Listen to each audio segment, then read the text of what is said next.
कहानी किसी फिल्मी मरुधरा का लाल, इंटरनेशनल रैंप का सितारा, राज्यवर्धन सिंह चौहान की अनकही दास्तां। राजस्थान के राजसमंद जिले के भीम उपखंड में बसा एक छोटा सा कस्बा है थोरिया, पीपली नगर। यहाँ की तंग गलियों में कभी एक किशोर भविष्य के सपने बुना करता था। आज उसी 19 साल के युवा राज्यवर्धन सिंह चौहान ने 7 समंदर पार पेरिस और मिलान के इंटरनेशनल फैशन वर्ल्ड में भारत और अपने मगरा क्षेत्र का परचम लहरा दिया है। 1. साधारण शुरुआत और फौजी पिता का अनुशासन। राज्यवर्धन का जन्म एक साधारण परिवार में हुआ। उनके पिता स्वर्गीय एक्स फौजी ओंकार सिंह रावत एक अनुशासित सैनिक थे। समाज अक्सर सपनों पर सीमाओं की दीवार खड़ी कर देता है, लेकिन एक सैनिक पिता ने अपने बेटे को खुले आसमान में उड़ने की आज़ादी दी। राज्यवर्धन कहते हैं, अक्सर हालात सपनों को सीमित कर देते हैं, लेकिन मेरे पिता ने मेरे फैसलों पर कभी सवाल नहीं उठाया, बस मुझ पर अटूट भरोसा किया। 2.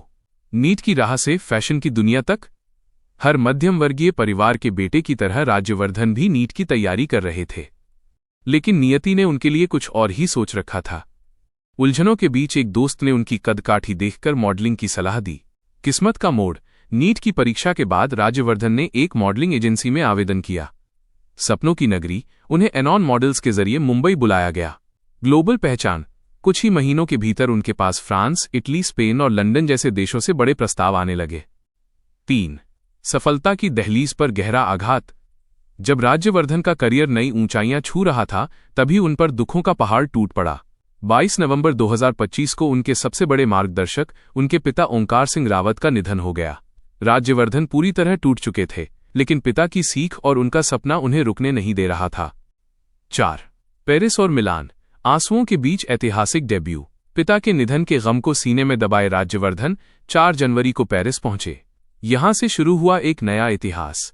पेरिस डेब्यू 20 जनवरी। मात्र 19 साल की उम्र में उन्होंने भारतीय ब्रांड कार्तिक रिसर्च के लिए अपना इंटरनेशनल डेब्यू किया। मिलान में परचम। इसके बाद उन्होंने इटली के मशहूर ब्रांड रोवेन रोज के लिए रैंप वॉक किया। मिलान में रैंप पर चलते हुए मेरी आंखों में आंसू थे। वो सिर्फ मेरी सफलता नहीं थी, वो मेरे माता पिता, मेरे परिवार और मेरे गांव का सपना था जो सच हो रहा था। राज्यवर्धन सिंह चौहान। निष्कर्ष। संघर्ष सफलता का सबक। राज्यवर्धन की ये सफलता उन सभी युवाओं के लिए एक प्रेरणा है जो संसाधनों की कमी को अपनी कमजोरी मानते हैं। उन्होंने साबित कर दिया कि यदि इरादे फौलादी हों और माता पिता का आशीर्वाद साथ हो, तो राजस्थान के एक छोटे से गांव से निकलकर दुनिया का कोई भी मंच छोटा पड़ जाता है। राज्यवर्धन आज न केवल एक मॉडल हैं, बल्कि मगरा क्षेत्र के गौरव और हजारों युवाओं के लिए एक मिसाल बन चुके हैं। उनकी ये उड़ान तो अभी बस शुरुआत है। क्या आप